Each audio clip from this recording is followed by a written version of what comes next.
أم المؤمنين عائشة رضي الله عنهما قال حدثنا سعيد بن جبير أن ابن العباس رضي الله عنهما في قوله تعالى لا تحرك به لسانك لتجعل به قال رسول الله صلى الله عليه وآله وسلم يعالج من التنزيل الشدة.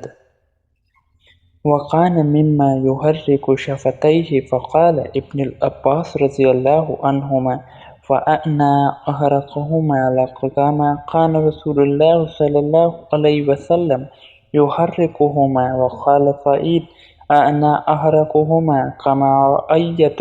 ابن العباس رضي الله عنهما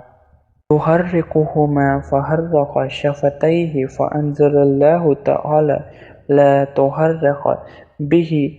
لسانك لتعجل به إن علينا جمعه وقرآنه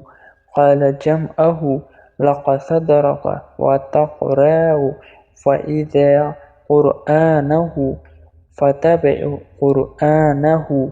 قال فاستمع له وأنصت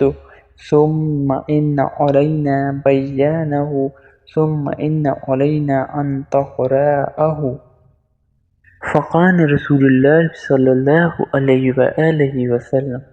بعد ذلك إذا أتاه جبريل استمع فإذا نطق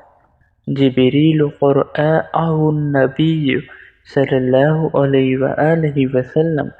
كما قرأه